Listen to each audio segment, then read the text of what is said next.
Bismillahirrahmanirrahim. Assalamualaikum warahmatullahi wabarakatuh. Di sini kami dari kelompok 3 akan membahas tentang Khulafaur Rasyidin. Sebelumnya saya perkenalkan kelompok kami. Yang pertama Mbak Siti Fatimah, yang kedua Mbak Sakinah Apriana Rangkuti, dan yang ketiga saya sendiri Vicky Wahyu Firmansyah. Materi yang akan kita bahas tentang Khulafaur Rasyidin ada 4. Yang pertama adalah pengertian dari Khulafaur Rasyidin. Yang kedua adalah latar belakang munculnya Khulafaur Rasyidin. Yang ketiga adalah biografi dari Khulafaur Rasyidin. Dan yang keempat adalah prestasi dari Khulafaur Rasyidin. Baik, untuk penjelasan materi yang pertama tentang pengertian Khulafaur Rasyidin. Pengertiannya terbagi menjadi 2, yaitu pengertian secara bahasa dan pengertian secara istilah. Secara bahasa, Khulafaur Rasyidin berasal dari bahasa Arab Al-Khulafa'u Ar-Rasyidin, yang masing-masingnya khalifah memiliki arti pengganti, sedangkan Ar-Rasyidin memiliki arti mereka yang mendapat petunjuk. Jadi Khulafaur Rasyidin sendiri menurut bahasa adalah orang-orang yang ditunjuk sebagai pengganti, pemimpin atau penguasa yang selalu mendapatkan petunjuk dari Allah Subhanahu wa Ta'ala.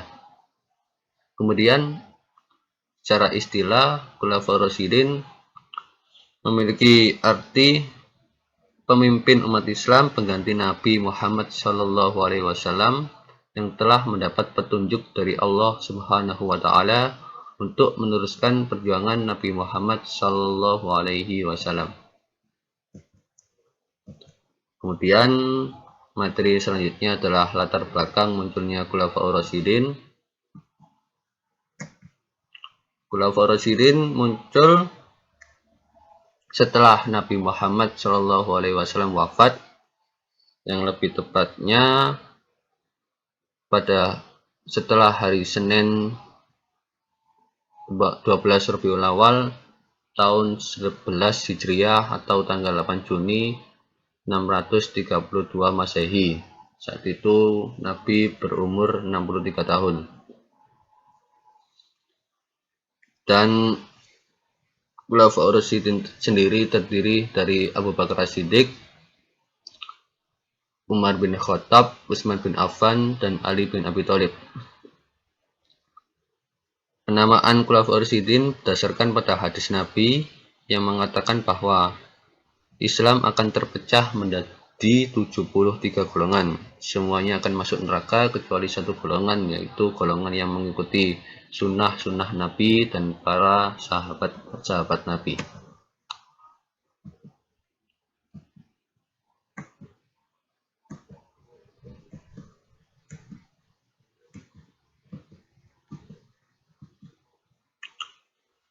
Baik, yang pertama saya akan jelaskan tentang pengangkatan khalifah yang pertama, yaitu Abu Bakar As-Siddiq. Abu Bakar As-Siddiq diangkat melalui kompetisi antara Abu Bakar dan Sa'ad bin Ubadah, yang dimana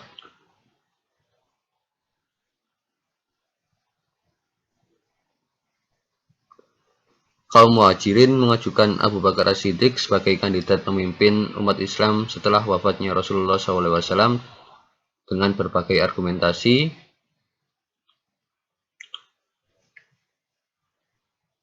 Dan Abu Bakar As-Siddiq ditunjuk untuk menggantikan kepemimpinan Nabi Muhammad SAW oleh kaum Muhajirin.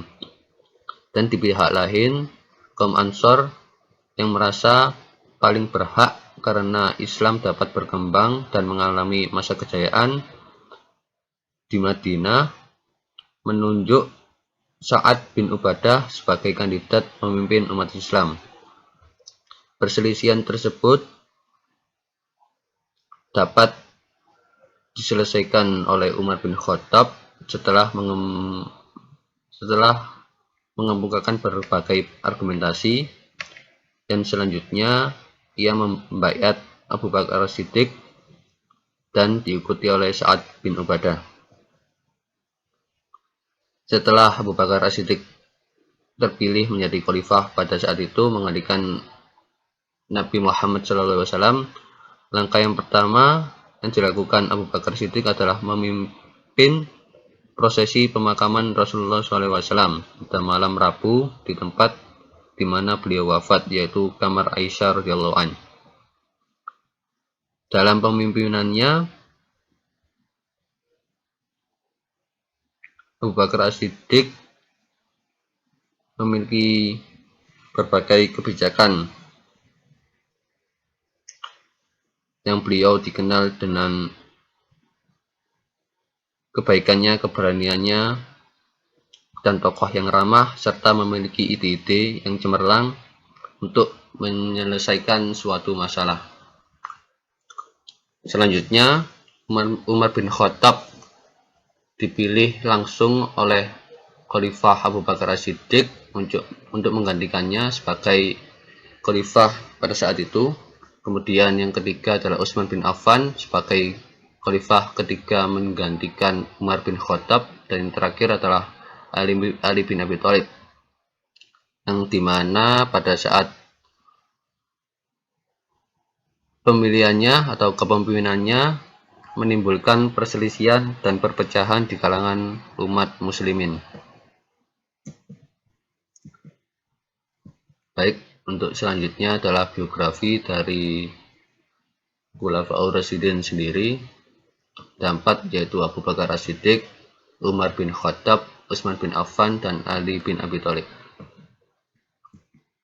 Yang pertama adalah Abu Bakar As-Siddiq.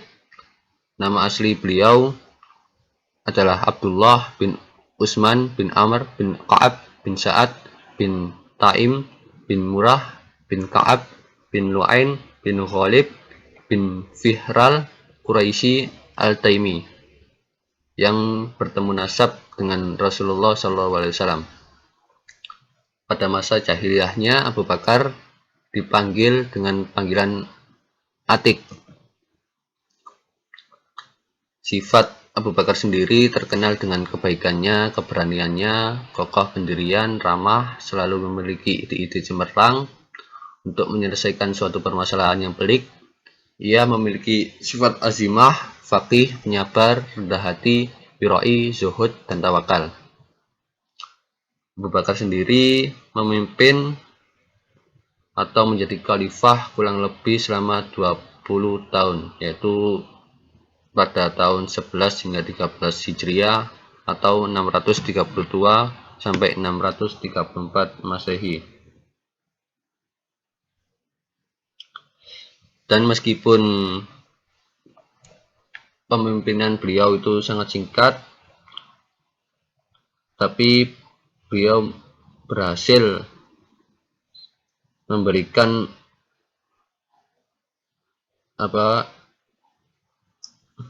setiap kebijakan, yang diantaranya adalah pengiriman pasukan di bawah pemimpinan Usamah ke Romawi, memberantas pembangkang zakat, kemudian perang Riddah dan pengumpulan Al-Quran, serta perluasan wilayah ke Irak, Syria, Iraq, memerangi nabi palsu, dan kekuasaan beliau bersifat sentralistik, legislatif, eksekutif, dan yudikatif, juga hukum dipegang langsung oleh khalifah. Assalamualaikum warahmatullahi wabarakatuh. Baik, kita masuk pada pembahasan yang selanjutnya, yaitu mengenai biografi dari Umar bin Khattab. Umar bin Khattab memiliki nama lengkap Umar bin Khattab bin Naufail bin Adi bin Abdul Uzza bin Riyah bin Abdullah bin Khurd bin Razah bin Adi bin Ka'ab bin Lu'ay Abu Hafs al-Adawi. Beliau juga memiliki julukan Al-Faruq yang memiliki arti pembeda, dan juga seringkali ada yang mengatakan bahwa beliau juga memiliki julukan Asadullah yang bermakna singa Allah. Beliau ini memiliki perawakan yang tinggi besar dan juga seorang yang sangat ditakuti oleh lawan maupun kawan. Ibunya bernama Hantamah bin Hisham bin Al-Mughirah, yang merupakan kakak dari Abu Jahal bin Hisham. Umar bin Khattab merupakan seorang yang sangat tawaduk kepada Allah Subhanahu wa Ta'ala, yang memiliki pola hidup yang sangat sederhana, terkenal sangat tegas dalam urusan agama, jarang senyum, dan memiliki wibawa yang sangat besar. Ia juga memiliki cincin yang bertuliskan nasihat untuk dirinya sendiri, yang isi kandungannya kurang lebih yaitu, cukuplah kematian sebagai peringatan bagimu. Umar bin Khattab ini diangkat sebagai khalifah melalui penunjukan langsung atas dasar wasiat khalifah sebelumnya, yaitu Abu Bakar Asy-Syiddiq. Ia memerintah kurang lebih selama 10 tahun, yaitu tahun 13 Hijriah sampai 23 Hijriah atau 634 sampai 644 Masehi, dengan berbagai prestasi yang monumental. Dan beliau wafat akibat ditusuk pada saat dia sedang melakukan sholat oleh Abu Lu'lu'ah Al-Majusi, seorang mantan budak Persia. Selanjutnya yaitu biografi dari Utsman bin Affan. Beliau memiliki nama lengkap Utsman bin Affan bin Abi Al-Ash bin Ubay bin Umayyah bin Abdul Syam bin Abdul Manaf bin Husay bin Kilab bin Murrah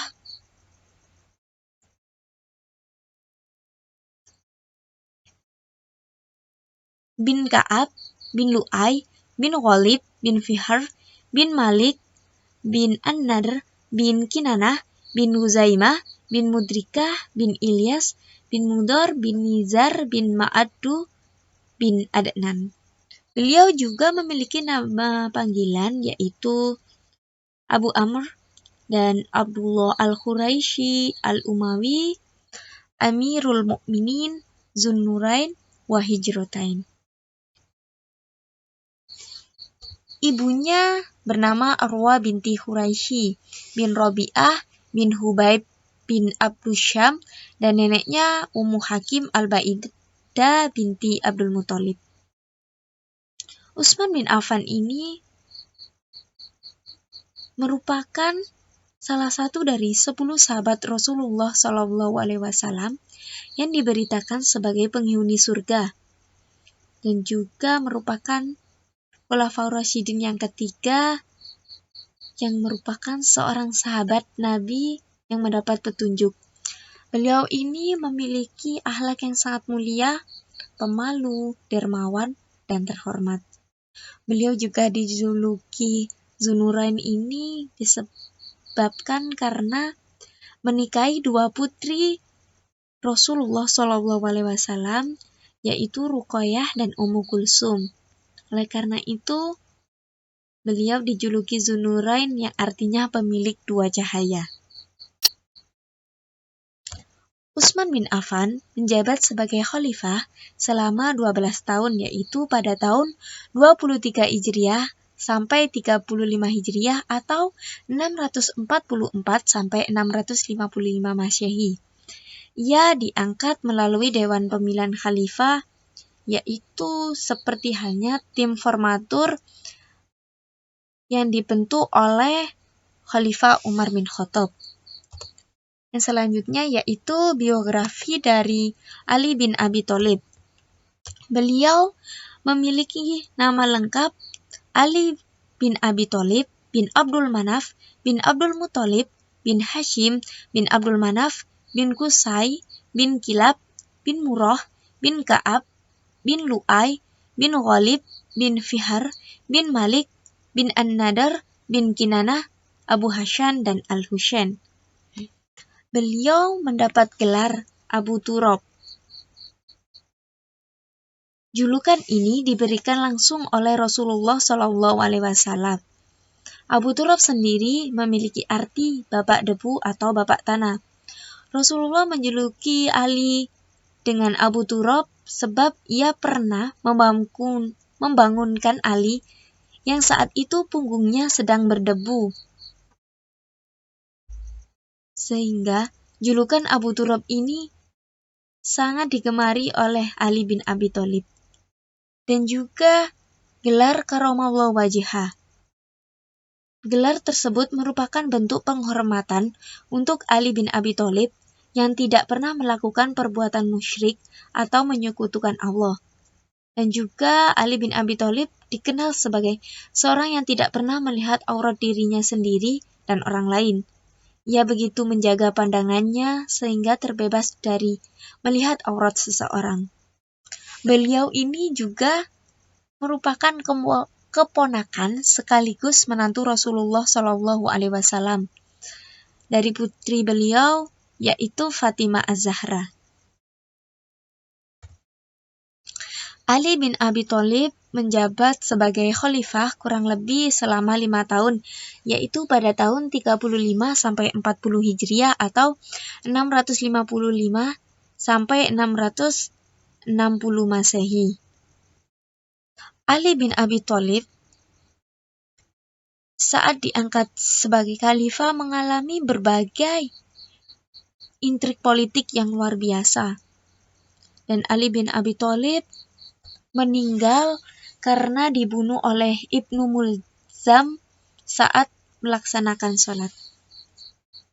Selanjutnya, masuk kepada pembahasan mengenai prestasi-prestasi Khulafaur Rasyidin, yaitu prestasi dari Abu Bakar Asy-Syiddiq, prestasi Umar bin Khattab, prestasi Utsman bin Affan, dan yang terakhir yaitu prestasi dari Ali bin Abi Thalib. Prestasi Abu Bakar Asy-Syiddiq. Beliau memerintah selama 2 tahun dan beliau memiliki beberapa prestasi, yaitu yang pertama menumpas kelompok pembangkang. Jadi, pada masa itu beberapa suku Arab yang berasal dari Hijaz dan Najd menyatakan murtad atau membangkang kepada khalifah baru dan sistem yang ada. Suku-suku tersebut ini menyatakan bahwa mereka itu hanya memiliki perjanjian dengan Nabi Muhammad SAW. Oleh karena itu, kewafatan Nabi Muhammad SAW menjadi alasan sehingga perjanjian tersebut tidak berlaku lagi. Ada pula orang yang enggan membayar zakat. Jadi sebagian juga ada yang kembali memeluk agama dan tradisi lamanya, yakni menyembah berhala. Khalifah Abu Bakar Asy-Syiddiq memandang gerakan itu sangatlah berbahaya karena hampir di seluruh jazirah Arab muncul gerakan itu. Menghadapi keadaan tersebut, akhirnya Khalifah Abu Bakar Asy-Syiddiq bersikap tegas dengan berpesan kepada para panglimanya untuk mengadakan pendekatan secara persuasif atau damai. Sebagian kaum murtad ada yang menerima ajakan damai dan kembali tunduk kepada hukum Islam. Namun, ada juga yang tak mau berdamai dan memilih berperang. Mereka ini dipimpin oleh orang-orang yang mengaku menjadi nabi. Di antaranya yaitu Musailamah Al-Kadzab, orang yang berasal dari Yamamah, yang mendapat dukungan dari Bani Hanifah hingga ia berhasil mengumpulkan ribuan pengikut. Kemudian ada juga Tulaihah bin Khuwailid Al-Asadi. Dia memiliki pengikut yang berasal dari Bani Asad, Ghatafan, dan Bani Amir. Prestasi Abu Bakar yang kedua yaitu kodifikasi Al-Quran. Dampak dari peperangan akhirnya mengakibatkan banyaknya penghafal Al-Quran yang gugur, sehingga kaum muslimin khawatir dan resah bahwa Al-Quran akan lenyap karena para penghafal semakin berkurang. Atas inisiatif Umar bin Khattab, Abu Bakar diberi saran agar mulai membukukan Al-Quran, yang awalnya memang Abu Bakar ini tidak setuju dengan saran Umar dengan alasan bahwa Rasulullah SAW tidak pernah membukukannya. Akan tetapi, atas penjelasan Umar, akhirnya pendirian Abu Bakar luluh dan mau untuk membukukan Al-Quran. Dan Abu Bakar As-Siddiq menunjuk Zaid bin Sabit sebagai pemimpin untuk mengumpulkan Al-Quran. Setelah selesai dikumpulkan, mushaf itu kemudian diserahkan kepada sang khalifah Abu Bakar As-Siddiq. Selanjutnya, setelah Abu Bakar As-Siddiq ini wafat, mushaf tersebut disimpan oleh putri Umar bin Khattab yang juga merupakan salah satu dari istri Rasulullah yang bernama Hafsah binti Umar. Prestasi yang ketiga dari Abu Bakar As-Siddiq yaitu perluasan wilayah. Abu Bakar As-Siddiq mulai menyebarkan ajaran Islam ke wilayah yang lebih luas lagi setelah situasi politik masyarakat Islam dirasa stabil. Jadi penyebaran dakwah Islam ini semakin diperluas ke berbagai wilayah. Salah satunya yaitu dipimpin oleh Panglima Usama bin Zaid bin Sabit Harisah yang ke Suriah. Sebenarnya pasukan tersebut telah dipersiapkan sejak zaman Nabi Muhammad SAW. Akan tetapi karena beliau meninggal, tertundalah untuk sementara waktu, sehingga dilanjutkan di era Abu Bakar. Tidak berhenti di situ saja, umat Islam di bawah kepemimpinan Abu Bakar As-Siddiq juga menambah ke Kekaisaran Persia dan Bizantium. Baik, saya akan lanjutkan presentasi dari pemateri sebelumnya, yaitu mengenai prestasi Umar bin Khattab. Khalifah Umar bin Khattab mengemban jabatan sebagai khalifah dengan wasiat dari Khalifah Abu Bakar Siddiq yang selama menjalankan tanggung jawab sebagai khalifah. Khalifah Umar bin Khattab memiliki prestasi yang pertama, ada perluasan wilayah dakwah Islam yang dikenal dengan Futuhat al-Islamiyah. Pada masa Khalifah Umar bin Khattab menjadi khalifah di saat itu, terjadi perluasan dakwah Islam secara besar-besaran yang dikenal dengan Futuhat al-Islamiyah, yang secara berturut-turut dakwah Islam sampai ke Suriah, Persia, dan Mesir. Pada saat itu Suriah merupakan pusat perdagangan yang penting. Oleh karena itu, Khalifah Umar bin Khattab berusaha keras untuk memperluas wilayah dakwahnya. Wilayah Suriah memiliki beberapa kota yang menjadi pusat kekuatan Romawi Timur yang beragama Kristen. Beberapa kota tersebut adalah Damaskus, Yordania, Yerusalem, Hims, dan Antioquia. Saat itu kan Damaskus dapat ditaklukkan oleh orang Islam. Wilayah dakwah Islam pada masa Khalifah Umar bin Khattab begitu luas hingga Afrika, Armenia, dan sebagian wilayah Eropa Timur. Jadi banyak banget gitu ya yang diperluas. Guna untuk memudahkan jalannya pemerintahan, Khalifah Umar bin Khattab membagi wilayah Islam menjadi 8 provinsi, serta menunjuk seorang gubernur untuk memerintah pada wilayah provinsi tersebut. Kemudian prestasi Khalifah Umar bin Khattab selanjutnya itu mengatur administrasi dan keuangan pemerintahan.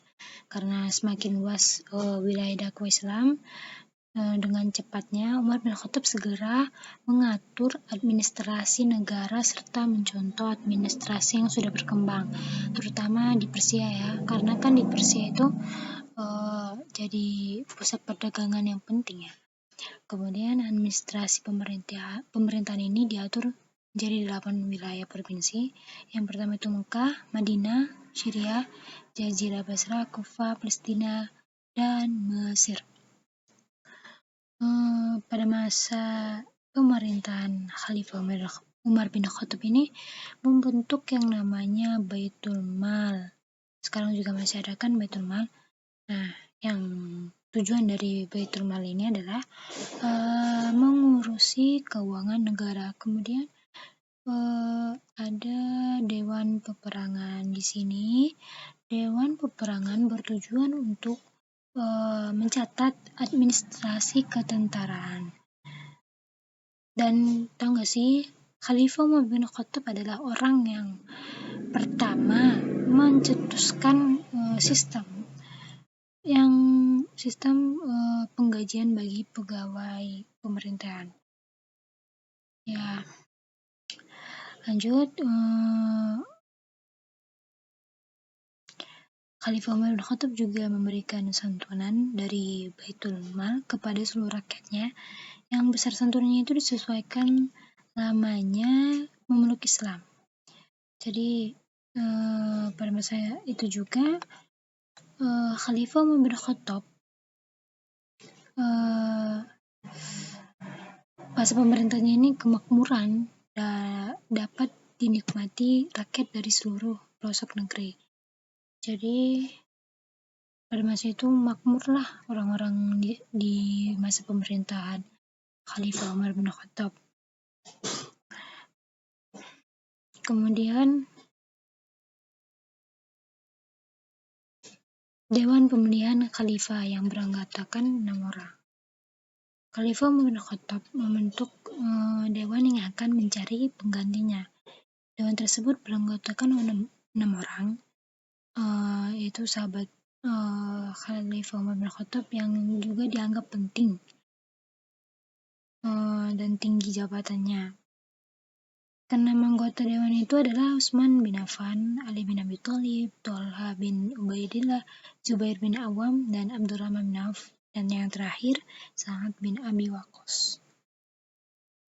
Nah, ini dia menetapkan kalender Hijriah yang sampai sekarang kita pakai juga, yaitu Khalifah Umar bin Khattab menetapkan permulaan tahun Islam pada saat Nabi Muhammad SAW hijrah dari Mekah ke Madinah. Hal ini disebabkan hijrah merupakan titik balik kemenangan Islam. Hijrah juga menandai 2 periode dakwah Islam. Yang pertama itu periode dakwah sebelum Nabi Muhammad SAW hijrah disebut periode Mekah. Yang kedua itu periode dakwah setelah beliau hijrah dikenal sebagai periode Madinah. Demikian pula pembagian surah-surah Al-Quran yang turun sebelum hijriah disebut surah-surah Makkiyah, dan sedangkan yang turun setelah hijriah disebut Madaniyah. Makanya kalau ada lihat di Quran itu Madaniyah, Makkiyah, itu yang Makkiyah sebelum hijrah Nabi Muhammad SAW. Kemudian yang Madaniyah itu setelah Nabi Muhammad SAW hijrah. Ingat ya.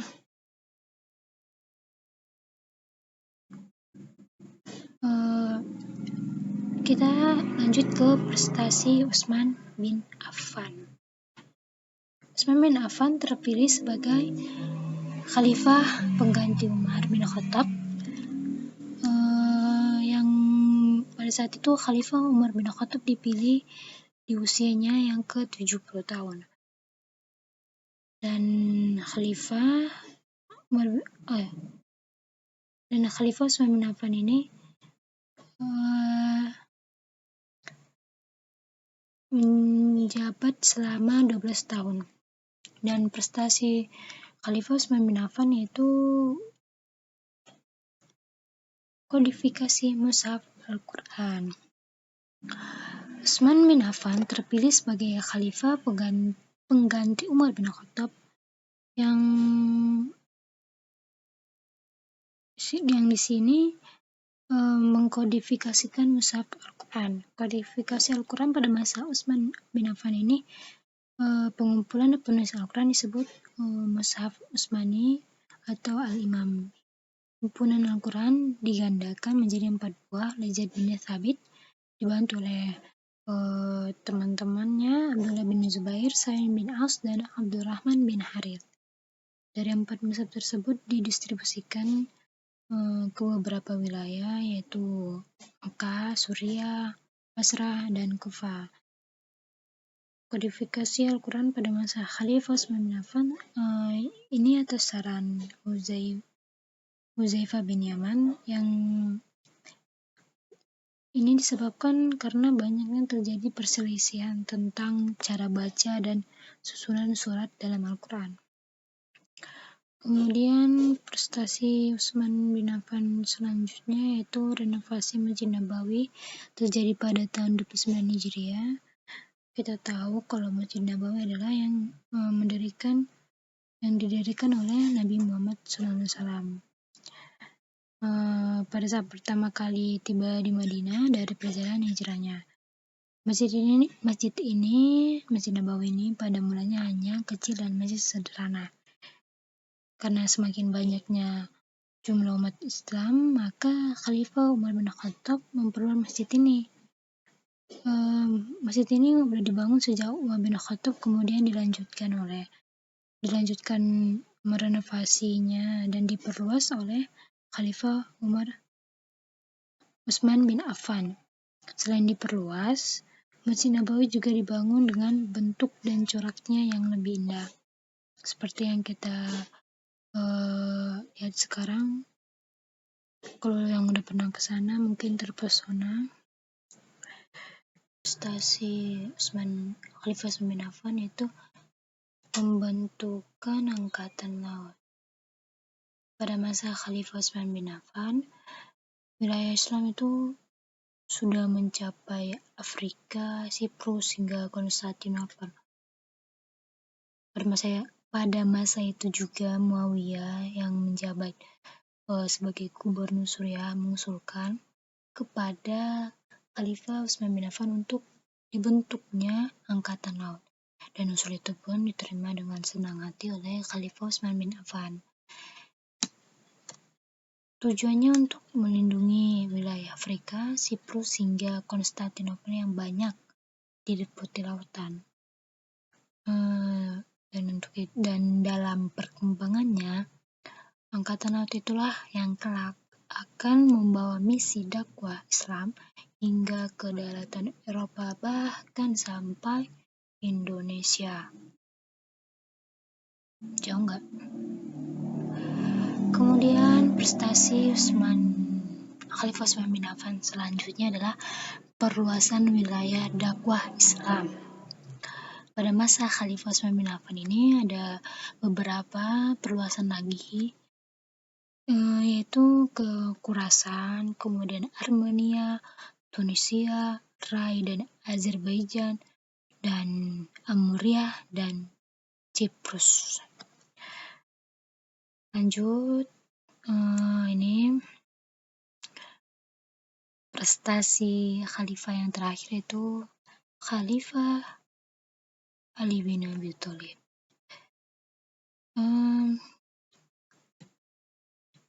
Sepeninggalnya Khalifah Utsman bin Affan dalam kondisi yang masih kacau, kaum muslimin meminta kepada Khalifah Ali bin Abi Thalib untuk menjadi khalifah. Akan tetapi sebelum-sebelumnya ya, khalifah sebelumnya itu tidak ada kata akan tetapi. Pada pas Khalifah Ali bin Abi Thalib ini ada akan tetapinya. Sakit gak? Sakit gak? Pakai akan tetapi. Ada beberapa tokoh yang menolak usulan tersebut. Khalifah Ali bin Abi Thalib menjabat selama 5 tahun. Kayak di Indonesia, presidennya menjabat selama 5 tahun. Ya gitulah. Sama ya, 5 tahun. Nah, di sini prestasi Ali bin Abi Thalib itu ada 4. Tapi kalau nggak ditelaah ya kan, kalau cuman dari baca-baca sekilas gitu, kayak Khalifah Ali bin Abi Thalib ini nggak ada prestasinya gitu. Soalnya kan pada masa Khalifah Ali bin Abi Thalib ini banyak kekacauan ya, akan sampai perang gitu. Ya, pertama itu prestasinya adalah pejabat yang kurang cakep ya, bukan cakep. Nah, di sini Khalifah Ali bin Abi Thalib menginginkan sebuah pemerintahan yang efektif dan efisien. Oleh karena itu, beliau kemudian mengganti pejabat-pejabat yang kurang cakap dalam bekerja. Dan pejabat-pejabat itu adalah yang berasal dari keluarga khalifah. Khalifah apa coba? Khalifah Utsman bin Affan. Dan para pejabat ini yang kalangan keluarga Khalifah Utsman bin Affan ini nggak suka gitu sama Khalifah Ali bin Abi Thalib, karena kan Khalifah Ali bin Abi Thalib ini mencopot jabatan mereka karena mereka nggak cakap gitu. Kemudian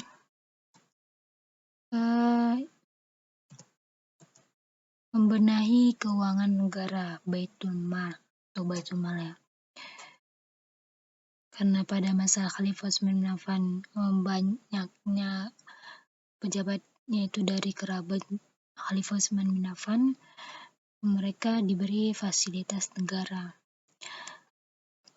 Khalifah Ali bin Abi Thalib memiliki tanggung jawab untuk membereskan permasalahan tersebut, belum menyita harta peroleh secara tidak benar.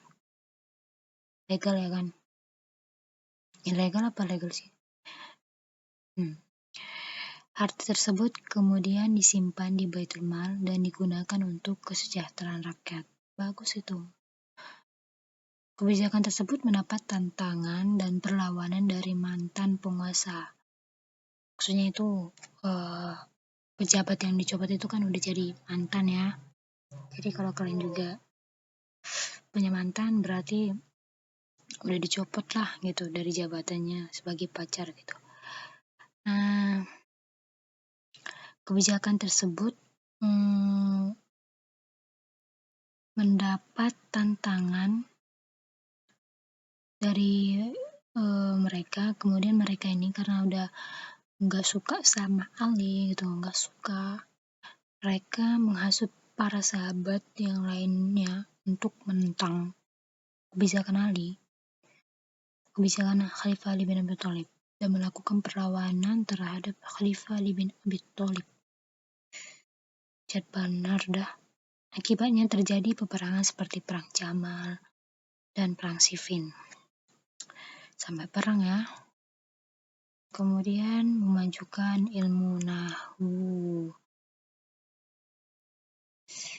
Pada masa pemerintahan Khalifah Ali bin Abi Thalib, penulisan huruf hijaiyah belum dilengkapi dengan tanda baca seperti kasroh, fathah, dhamma, dan syaddah.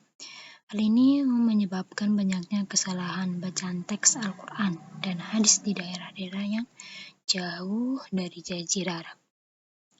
Untuk menghindari kesalahan fatal dalam bacaan Al-Quran dan hadis, Khalifah Ali bin Abi Thalib memerintahkan Abu Aswad Ad-Duali untuk mengembangkan pokok-pokok ilmu nahwu, yaitu ilmu yang mempelajari tata bahasa Arab. Keberadaan ilmu nahwu diharapkan dapat membantu orang-orang non-Arab dan mempelajari sumber utama ajaran Islam, yaitu Al-Quran dan hadis. Dampaknya itu buat kita dampaknya ilmu nahwu ini kan buat kita banyak ya. Apalagi yang dari tamatan pesantren gitu, udah bisa lah bahasa Arab gitu ya. Kemudian ada pembangunan kota Kufah. Khalifah Ali bin Abi Thalib membangun kota Kufah secara khusus. Pada awalnya, kota Kufah disiapkan sebagai pusat pertahanan oleh Muawiyah bin Abi Sufyan. Akan tetapi, kota Kufah kemudian berkembang menjadi pusat ilmu tafsir, ilmu hadis, ilmu nahwu, dan ilmu pengetahuan lainnya. Sekian dari kami kelompok 3. Jika ada salah dalam penyampaian kami atau tutur dalam penyampaian kami minta maaf karena kami adalah manusia dan manusia adalah tempatnya salah. Mohon dimaafkan. Jika ada pertanyaan, monggo ditanyakan. Jika ada yang kurang jelas, boleh juga dipertanyakan. Terima kasih sudah mendengarkan. Assalamualaikum warahmatullahi wabarakatuh.